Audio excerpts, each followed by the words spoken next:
Hey, Mom. Well, what what a lot this past 4 days. Let me straighten this a little bit. There we go. So, that doesn't.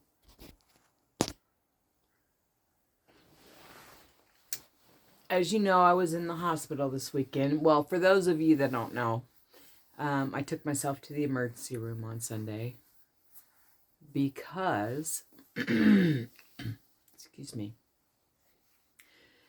um, because the right upper quadrant of my face became numb, including my gums. Just, the upper right quadrant, not the entire upper arch or the entire face or any part of the lower,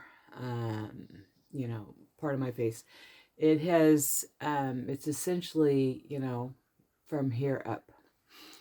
And then on Sunday, so that was Saturday, it was basically my forehead, my upper lip, and that quadrant, not the whole lip, and then the upper right quadrant of my gums. So it was very interesting, very annoying. I'm gonna lay back. Let me see if I can bring you a little closer while I talk. I'm kind of tired. It's been a lot. So, hold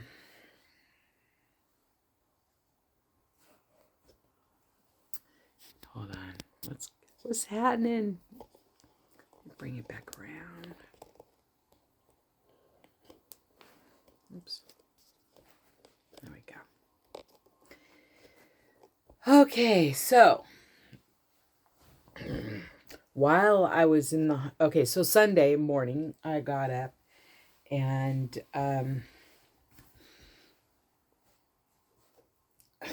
sorry, this keeps wanting to fall and it's really okay. So Sunday morning when I got up, I felt what I thought was a lump in this general area, and it turned out it wasn't a lump, but there was inflammation, and that was causing the essentially Bell's palsy seemed to be developing, and I won't get an official diagnosis until I see the neurologist, which is coming up here very shortly. Anyways, they weren't willing to diagnose it because at the time I was 24 hours into this. And so they asked me to close my eyes very tightly. And then, like right now, I still have basically muscle strength. And so because of that, even though I have every single other symptom, and the one thing they did diagnose me with, I have only one of 5 symptoms.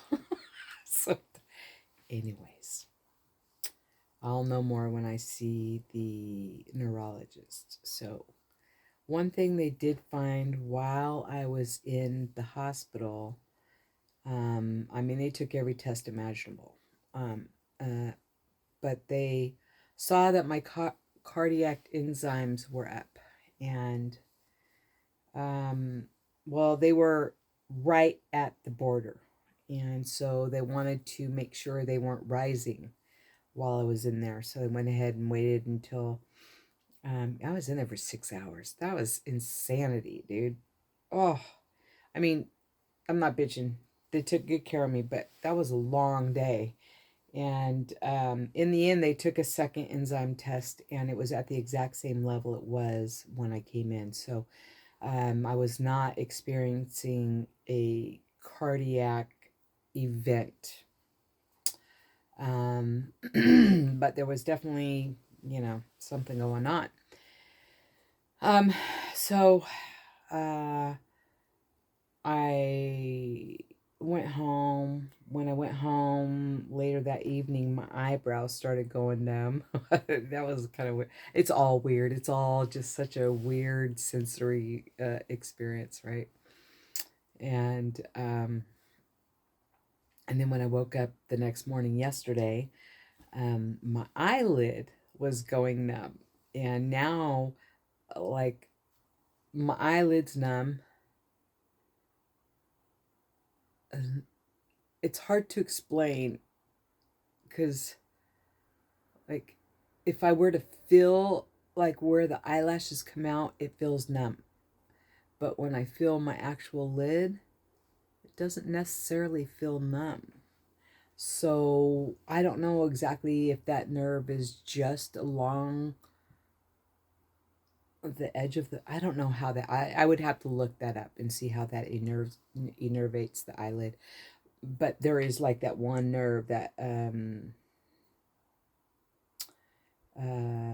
cranial number seven cranial nerve. They call it the facial nerve, and it comes down and it basically branches off. When it gets to your gums, it pops the nerve off into each vein. I mean, into each tooth, and so and then that's basically the end of it, right?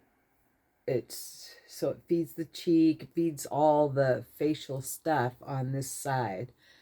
There's an entirely different nerve that comes down and feeds here, and so uh, essentially, I'm sorry, I'm really super distracted, and I also just feel like this inflammation is really kind of affecting my ability to speak a little bit. I'm not having a stroke. I'm absolutely not having a stroke. So while I was there, okay, that's the point I'm trying to make, is while I was there, the cardiac thing happened. So then, well, it didn't happen, but they found it. They found high levels of cardiac enzymes, okay? Not high to the point of indicating like a heart attack. It wasn't increasing, but it does indicate that there's something going on. So when I went to the doctor's my primary appointment today, um I actually thought I was, I'm just so used to the old doctor just really not paying attention to much. And so this new doctor, she's got a referral in play for a cardiologist. She wants me to start taking the low dose aspirin. She isn't sure that the two things are related. She's until she hears what the diagnosis from the neurologist is, and she doesn't want to dip her toe into that water because she's waiting for the specialist to do his assessment and whatnot. So and I like that about her. My old doctor would never refer me. He would always take care of things, and anyways, don't get me started on that. So she referred me to a cardiologist. We're waiting for the referral to be approved. She referred me to the ophthalmologist because I have to do the cataract thing, and so that's on the books. That's already been approved. So hold on. So today she referred me to the cardiologist. Oh, she had to put a referral in so that I can go to my neurologist for this new thing. And so I got that, waiting on the approval for that. Oh, and then she referred me to get my lung scan. She wants to make sure that there isn't something that has developed that is a new development in my lungs that's putting kind of any added pressure on my heart. Um, so, um, so I'm going to do that. I think it's fine. She thinks it might be plaque. Um, and so that's, but again, she's sending me to the specialist. I love that about her. She handles what she can, she deals with what she needs to, and and then she has no problem. In fact, she insists on sending me to a specialist. Like for instance, how I met my new neurologist is she didn't want to continue to prescribe the medicine I was taking for restless leg syndrome because that's a neurological situation. And she felt like that I should have been seeing a neurologist for this to begin with. And she didn't realize that the old doctor decided he was going to treat it. And he didn't mistreat it, you know, but he's not a neurologist. And so, in any event, I had to go meet him, and, essentially, he is now my neurologist that treats me for restless leg syndrome. And he is the prescribing doctor for that particular medicine that I take for it. So, all that to say, I'll be seeing him again about the whole possible Bell's palsy, possible neuropathy, more likely Bell's palsy, and then work on heart health with a cardiologist. And this would be my third screen. And I realized today at the doctor's office that this month was the 3-year anniversary of me quitting smoking cigarettes. And I tell my doctor, I'm honest with the doctors. Some people want to hide things, but I feel like the doctor is the one person that needs to know exactly the truth. And I'm 3 years. I'm 3 years into quitting smoking cigarettes. I do, however, smoke tobacco. Not tobacco. Smoke pot every day.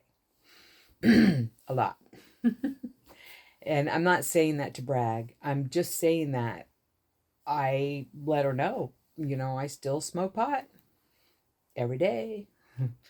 And, if I need to quit that, I'll quit that. If it becomes a situation that has developed because of me smoking pot, I will quit smoking pot. It's as simple as that. So, there's other ways to get a little buzz going, right? Anyways, so all of that to say, Mom, it's gonna be a minute before I can come down. I am so bummed about that. I thought it was just a simple matter of the neurologist, but like I said, I found out today that I've got to deal with the whole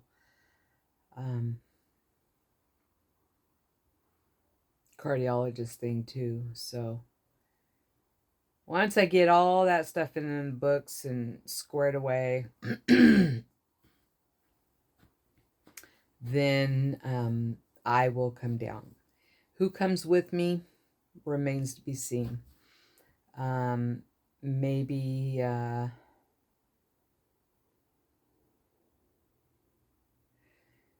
maybe I can. I don't know. I'm thinking right now about like maybe in order for Bella to come, it would have to be one of those things where we leave on Sunday. On Friday as soon as she gets out of school. That's a lot of driving all night. Which, I don't mind. Well, I didn't used to mind driving at night. In fact, I prefer driving at night. There's less people on the highway.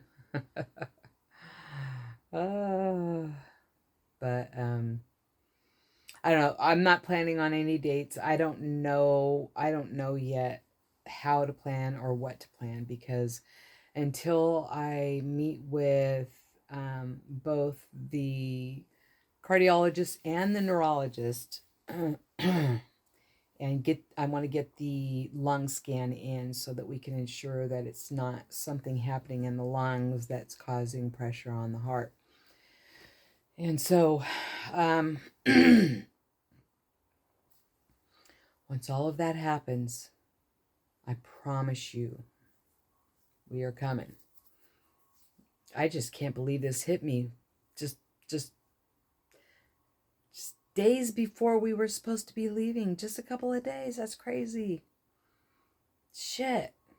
I mean, shoot, man. We were supposed to leave today. We were supposed to leave today. Instead, I'm laying in bed, tried to take it easy, keep my stress down. Oh, watching politics, that ain't gonna help keep the stress down.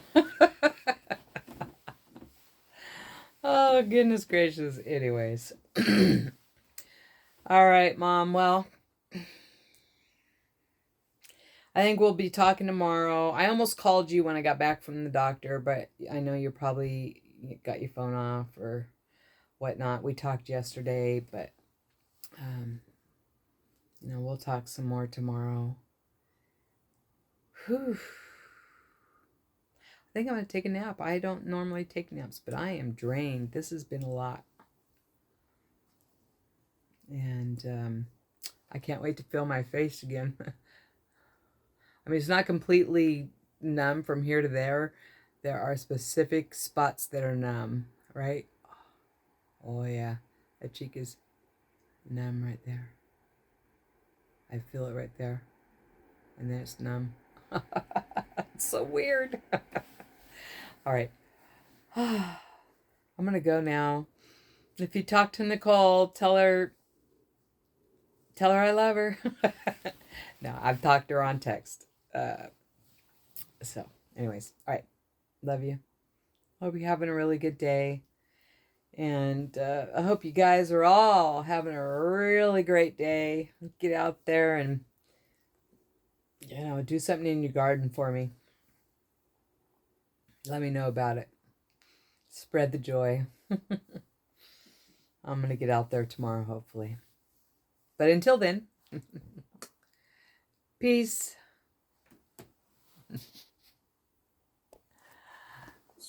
That the Democrats